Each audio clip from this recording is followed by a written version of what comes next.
Hey everyone, it's Sharon May here, coming to you live again, this time from my bedroom.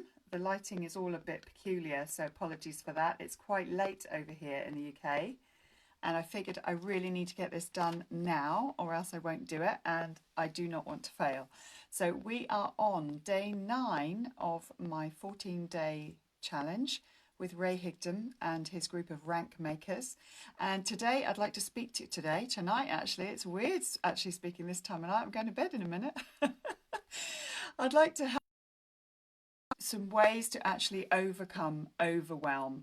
That's quite a mouthful, isn't it? So do you ever get overwhelmed? I know I do. Sorry, notes are in the way there. I'm just keeping it real, keeping my notebook in here. So yeah, do you ever feel overwhelmed? If so, I read a great article the other day that can actually get you out of overwhelm and into action. When I read it, I actually realised I do this anyway, but it's a great article to actually help you out on that particular subject. So, oh, I can see Ali's coming on. Carrie, hi. Hi, Brian. Hi, David. Gosh, I'm getting a different audience this time of night. So yeah, excuse the weird kind of lighting. Makes me look a bit spooky, doesn't it? Hi, Claire. Thanks for hopping on. Yeah, so let's get straight into it. I don't want to keep you too late. And as I say, I'll probably hop off to bed in a minute. So let me just refer to my notes here if I have enough lighting.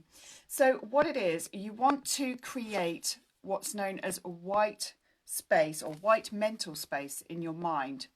Now, I don't know about you, but being a mum and being a parent and having an online business, I know a lot of you are actually entrepreneurs on here who actually follow my journey. Do you just feel like there's just so much to do in a day? You've got the children to get to school, you've got to get ready, you've got to get things done, you've got to get back to people. It's like the monkey mind. You remember I spoke to you yesterday about mindset and the monkey mind, as my yoga teacher calls it. You're not actually going to achieve anything with all of that that's going on in your head, all right? You're not going to actually, it's that awful feeling of just being totally bombarded by so much to do. And there's just no way of getting around it, you know? And your to-do lists get longer and longer, and then you transfer things day by day. Is anyone resonating with any of this, or is it just me? Let me know in the comments.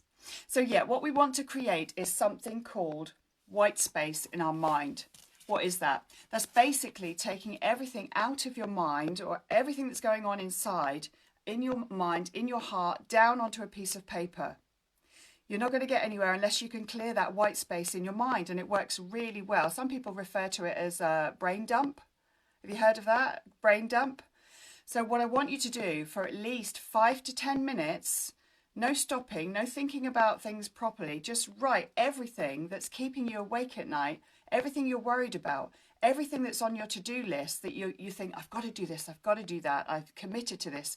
Just dump it all down on a piece of paper for me. I know this is a live, but it would be great if you're watching the replay because you can actually pause the video and then go off and do that. For now, just take notes or something, or go back and watch the replay, and then you can actually do it in real time, so to speak. Should take you about 10 minutes, but literally just get everything that you're thinking about, you're worried about, that you've committed to, that, you know, people have asked you to do stuff.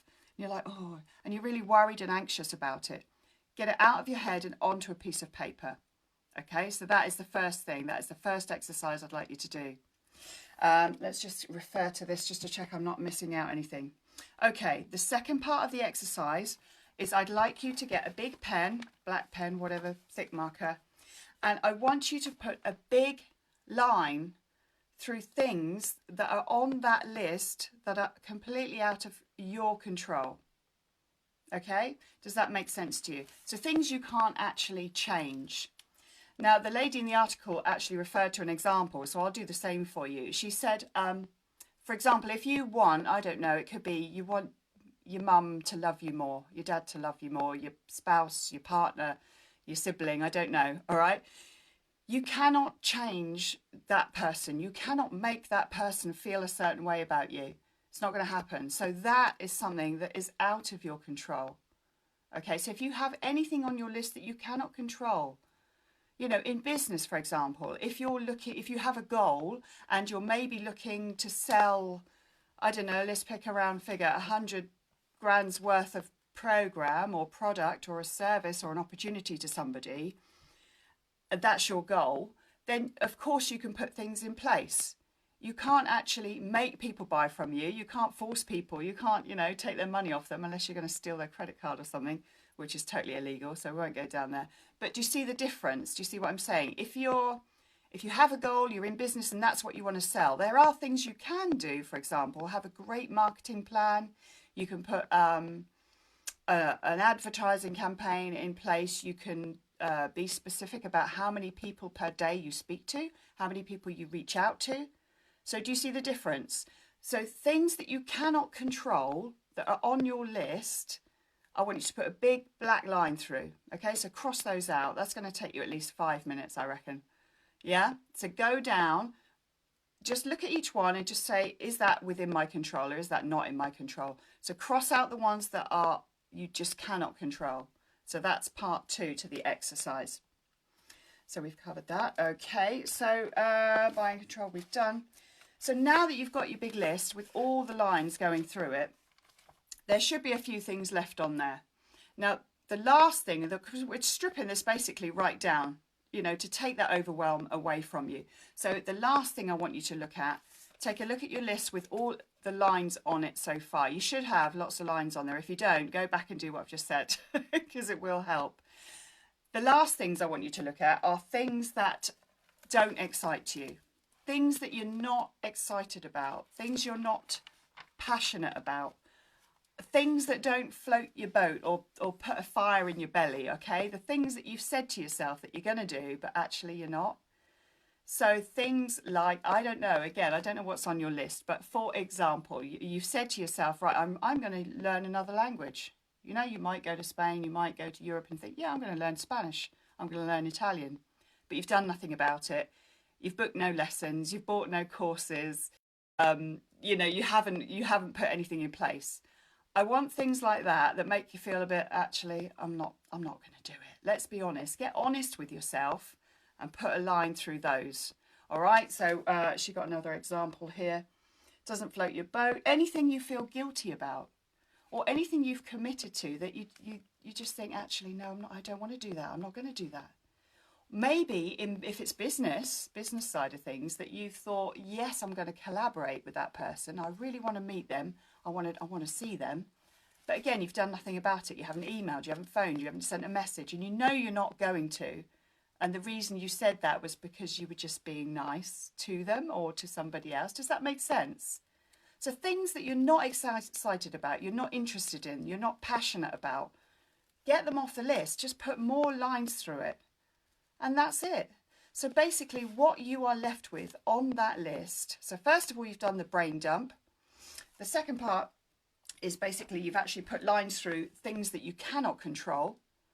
The third thing you've done is you've put lines through things you've said it, but you're not committed to it, or you just felt guilty, so you said yes. So cross those off. And then the things that are left on the list are obviously the things that you need to get done, that you need to spend some time on. You need to have energy and, you know, just prioritize. I don't know how you do your prioritization or how you schedule it. For me, I write it in my diary, I have it on a planner, and then I will do that. So it's just about working through that list. But please don't ever feel overwhelmed. It's quite negative, let's be honest. We all feel it at some times, but it's such a fantastic exercise to do. Just get it out of here and out of your heart and onto paper to begin with. And then go through it methodically, and you'll be surprised how to shrink that right down and just commit yourself to those things that you are passionate about. Okay, I really hope you got some value from this video. Today was my day 9 of my 14-day video challenge. If you do get some value and you feel there's somebody out there who might actually benefit from it, please do like and share. It'd be great. And thanks so much for watching my journey. I've got Wendy, I've got Alison. Oh gosh, lots of you this time of night. It's funny, in the UK, I get a different audience. So again, thanks again. I shall be back again tomorrow for day 10 of my video challenge with some more tips, and hopefully you'll get some value from that as well. Until then, have a lovely evening, and I'll catch you again tomorrow. Take care, guys. Bye for now.